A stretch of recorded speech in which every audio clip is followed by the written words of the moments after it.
మొత్తానికి ఈరోజు మా ఇంట్లో స్పెషల్ అంటే మీకు చూపిస్తాను రండి. ఇదిగోండి వేడిగా చికెన్ మోమోస్ చేశాను. ఫస్ట్ టైం చేశానండి, చాలా బాగా వచ్చాయి అనమాట.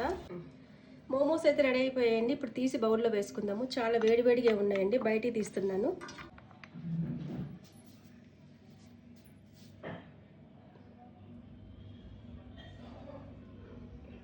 చాలా బాగా వచ్చాయండి, తీసి ఒక బౌల్లో వేస్తున్నాను. ఫస్ట్ టైం చేశాను అనమాట, అయినా కూడా చాలా బాగా వచ్చాయి.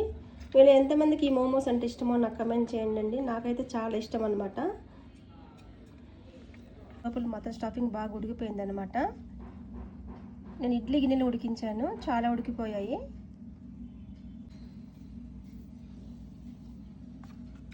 ఇందులోకి నేను రెడ్ చిల్లీ చట్నీ చేశాను, చాలా స్పైసీగా వచ్చింది. చూడండి, ఇప్పుడు తింటున్నాం ఫ్రెండ్స్. మీరందరూ తిన్నారా ఏంటి ఈరోజు మీ ఇంట్లో స్పెషల్ నాకు కమెంట్ చేయండి. మా ఇంట్లో అయితే ఇదేనండి ఈరోజు స్పెషల్, చికెన్ మోమోస్ ఇంకా చట్నీ అనమాట. చాలా బాగా వచ్చాయి. నచ్చితే లైక్ అండ్ సబ్స్క్రైబ్ చేసుకోండి అబ్బా ప్లీజ్. మన ఛానల్ని ఎవరు సబ్స్క్రైబ్ చేయట్లేదు, లైక్ చేయట్లేదు, నాకు సపోర్ట్ చేయండి. మీ సపోర్ట్ నాకు కావాలి. Thank you.